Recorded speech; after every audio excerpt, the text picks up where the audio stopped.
नमस्कार। सनातन विचार श्रृंखला में आपका स्वागत है।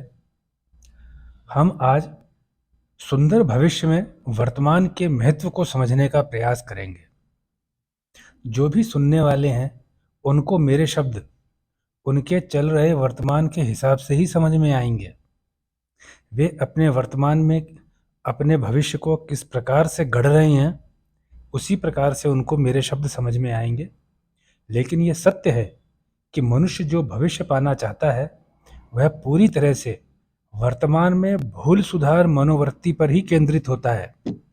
अगर आज आप बीते हुए समय में सीखी हुई गलतियां भी सीखनी पड़ती हैं, जो कमियां हैं वो सीखने से ही दूर जाती हैं, उनको दूर कर सकते हैं तो ही भविष्य के अंदर वे आपको पीड़ा पहुंचाने से बाज आएंगी। वैसे तो वर्तमान विषय इतना बड़ा है जिसके ऊपर पूरी उम्र बात की जाए तो भी छोटा पड़ जाएगा। यहाँ समय की सीमा है और जो हम वर्तमान के ऊपर बात कर रहे हैं, कोई व्यक्ति अगर 50 साल भी सोचता है बैठ करके तो उसका हर शब्द वर्तमान में ही निकल करके आया है। ये बात है कि 50 साल पूरे होने पर वह पूरा का पूरा भूतकाल बन जाता है, लेकिन उसकी पूरी क्रिया वर्तमान में ही होती है। वर्तमान इसीलिए सबसे महत्वपूर्ण पल होता है किसी भी मानव जीवन का या किसी भी प्राणी का। आप जानते हैं, मानव जीवन तो क्रमिक उपलब्धियों की एक प्रक्रिया है। मानव पूरी तरह से वर्तमान में कभी नहीं जीता। वह जो भी करता है उसमें भविष्य का एक तत्व जरूर होता है। हम हमेशा भविष्य में हासिल हो सकने वाली सफलताओं पर ध्यान करते हैं। उसके लिए वर्तमान में क्या आवश्यकता है उस पर कई लोग ध्यान बिल्कुल भी नहीं देते हैं। हम ये भूल जाते हैं कि भविष्य एक बिल्कुल अलग दुनिया है। वह अभी जन्मी भी नहीं है और वह दुनिया वर्तमान में भला किस प्रकार से आ सकती है। समय छलांग नहीं लगा सकता, वह केवल बह सकता है। हमने हमारे जीवन को वर्तमान में हमारी क्षमता और भविष्य की आशाओं के बीच एक लड़ाई बना दिया है। इस समस्या को वह तत्व दूर कर सकता है जो तत्व समय में होता ही नहीं है। इसलिए हम भविष्य के आने पर खुश नहीं होते। हम खुद नहीं जानते कि वह कौन सा भविष्य है जो हमें खुश कर सकता है। इतने वर्षों से हम जीवित हैं, आज तक वह हमें नहीं मिला जो हमें संतुष्टि दे सकता हो। तो क्या वह वस्तु आगे मिलेगी? हम अपने आप से भविष्य में पाने का वादा करते करते इस संसार को अलविदा कह देते हैं। हर कोई ऐसा ही करता आया है। आज भी सभी लोग ऐसा ही कर रहे हैं क्योंकि उन्होंने अपने वर्तमान से प्रेम ही नहीं किया। हम काफी शिक्षित होने पर भी स्वयं को इतना विश्वास नहीं दिला पाते कि आशा पूरी होने का अर्थ तब होता है जब हमारी आशा या हमारी चाहत स्वयं को वर्तमान के साथ पहचानती है, क्योंकि हमारे जीवित रहने की मूल प्रकृति यही है। स्वयं पर नियंत्रण करने के बजाय मनुष्य अपने आप या अपने आने वाले समय की गणित में लगा रहता है। वह स्वयं पे नियंत्रण नहीं करता है, भविष्य की गणित में लगा रहता है। वह इतनी गणना कर लेता है कि इतने वर्षों के बाद मुझे यह पद प्राप्त हो जाएगा, जैसे कि वह पद स्वयं अपने आप धीरे धीरे खिसक कर उसके पास आ रहा हो, या फिर वह व्यक्ति स्वयं लगातार एक गति से चलकर उस पद की तरफ जा रहा हो। इतना विचार नहीं है, लेकिन सपना जरूर है कि भविष्य में यह प्राप्त हो जाएगा। यह है ना हैरान करने वाली सोच। कोई इस पर विचार भी नहीं करता कि वर्तमान में क्या करना चाहिए। भविष्य तो जब वर्तमान में रूपांतरित होगा तब होगा। कोई इस पर ध्यान नहीं देता, विचार तक नहीं करता। चाहे राजनेता हो, शासक हो, वैज्ञानिक हो या अन्य किसी क्षेत्र के विद्वान, सभी लोग दूसरों से उन्हीं कमियों पर घृणा करते हैं जो कमियां उनमें खुद में हैं। ऐसा आभास होता है कि संपूर्ण मानवता आज भी सदियों पहले के जमाने की तुलना में सही नहीं हो पाई है।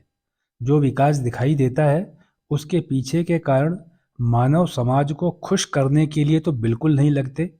हाँ, इतना जरूर है कि वे आराम तो बहुत ज़्यादा स्तर तक पहुंचा सकते हैं, लेकिन खुशी अभी भी समाज से गायब है। इस प्रकार के समाज में रहने वाले बुद्धिजीवी जब गहन विचार करते हैं तो वे श्रीमद् भागवत गीता में अर्जुन द्वारा युद्ध करने का विचार त्याग देने की बात को अपनी विवेचना का आधार बना लेते हैं।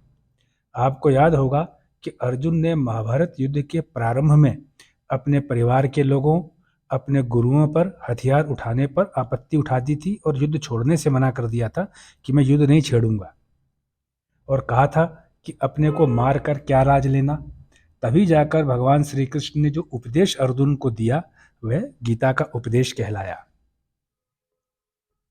भगवान श्री कृष्ण ने कौरवों की पूरी सेना को अर्जुन को मरा हुआ दिखाया था कि ये लोग तो मर चुके हैं, मैं तो इनको पहले ही मार चुका हूँ। अर्जुन, तुम तो केवल एक निमित्त हो, मतलब तुम तो केवल एक बहाना हो। श्री कृष्ण गीता में अर्जुन से कहते हैं कि अर्जुन, इन्हें मारने के लिए मुझे तुम्हारी आवश्यकता नहीं है। अगर तुम इनको युद्ध में नहीं भी मारोगे तो भी इनको तो मरना ही है। समझने का अर्थ इतना ही है कि जो वर्तमान है वह पूरी तरह से नियोजन में है, प्लानिंग में है। उस प्लानिंग के अंदर हमको पैर रखना होगा, वह चल के हमारे को अपने घेरे में नहीं लेगा। इसलिए वर्तमान को उसी की प्लानिंग के साथ चलने देना चाहिए। अब जरा कौरवों की सेना में दुर्योधन को भी समझने का प्रयास करना चाहिए। जब दुर्योधन कुरुक्षेत्र के मैदान में विशाल सेना लेकर युद्ध करने आया तो उसके मन में तो स्वयं के मारे जाने का ख्याल भी नहीं रहा होगा कि मैं यहाँ युद्ध में मर जाऊंगा, नहीं तो वो युद्ध तो नहीं करता। वह तो पांडवों को हराकर या उनको मारकर आनंद से राजा बनकर अपनी इच्छा पूरी करने वाले भविष्य को ही देख रहा था, क्योंकि वह तो भविष्य को ही देख रहा था, वर्तमान को वह देख ही नहीं रहा था, क्योंकि उसके पास तो सभी योद्धा एक से एक महान थे। उस दुर्योधन ने अपने वीर योद्धाओं की तुलना पांडवों के सेना के योद्धाओं से तो जरूर की होगी, और तुलनात्मक परीक्षण ने ही दुर्योधन के मनोबल को अतिरिक्त बल दिया होगा। यही स्थिति वर्तमान में आज हमारे साथ है। आप इसको एक बार और सुनिएगा और इसको समझिएगा। जो लोग सफलता पाना चाहते हैं, इस स्थिति से उनको बाहर आना होगा। जादू, चमत्कार, आशीर्वाद ऐसा कुछ नहीं होता, बस यही स्थिति समझनी होती है। जो समय रहते समझ जाते हैं वे अपने जीवन में उच्च शिखर को प्राप्त करते हैं, जो नहीं समझ पाते हैं तो वे भाग्य को कोसते हैं। हम जब अपने आज को देखते हैं तो हमें जो दिखाई देता है वह भविष्य में एक बड़े आकार का होने का आधार दिखाई देता है। हम जब केवल इतना ही सोचते हैं तो यहीं पर एक बड़ी गलती करते हैं कि इसी आधार को केवल इसी वर्तमान में आने वाले भविष्य के बड़े आकार से ज़्यादा सुंदर बनाया जा सकता है। इस पर हम विचार कभी नहीं करते। भविष्य में तो जैसा होगा वह तो होगा ही, तब की तब दिखाई देगा, जो उसको देख लिया जाएगा। किंतु वर्तमान में दुर्योधन द्वारा, अब आप वापस से सुनिएगा, दुर्योधन द्वारा केवल 5 गांव पांडवों को देने से भविष्य का राजा बनना तय हो सकता था। श्री कृष्ण उनके दरबार में कहने गए थे कि आप कुछ नहीं देना चाहते, तुम 5 भाइयों को 5 गांव दे दीजिए, ये उसमें खुश रहेंगे, युद्ध नहीं होगा। अब आप देखिए, वर्तमान जब था, जब वो दरबार के अंदर श्री कृष्ण थे, उस समय उन्होंने 5 गांवों की बात की थी। उस वर्तमान में दुर्योधन ने 5 गांव देने से मना कर दिया, नहीं तो वह तो उसी दिन राजा बन जाता। महाभारत नाम की युद्ध की कोई आवश्यकता ही नहीं थी, और आज हमें महाभारत गीता पढ़ने को भी नहीं मिलती। वो एक अलग विषय है। हम बात कर रहे हैं वर्तमान से भविष्य की ओर जो रास्ता जुड़ता है उसकी। लेकिन दुर्योधन ने उस वर्तमान को छोड़ दिया, क्योंकि उसका राजा बनना तय हो सकता था। तो उसी वर्तमान की गलती ने दुर्योधन को राजा नहीं बनने दिया। मैं केवल आपको इतना इस विषय में कहना चाहता हूँ। मैंने आपको प्रारंभ में बोला, ये विषय वर्तमान में चलने का इतना बड़ा है, आप कई कई पुस्तकें पढ़ेंगे फिर भी पढ़ने को बाकी रह जाएगा। आप कई विद्वानों से सुनेंगे तो भी सुनने को बाकी रह जाएगा। इसे आपको समझना होगा, कोई एक विचार आपको हृदय की गहराई में बिठाना होगा। वर्तमान सभी को एक पल का ही मिलता है। आप जितना भी विचार करेंगे सभी वर्तमान में होगा। 20 पन्ने भी आप पढ़ेंगे तो सभी वर्तमान में पढ़ेंगे, लेकिन 19 पन्ने जो आपने पढ़े हैं, 19 पन्ने वो भूतकाल में जा चुके हैं।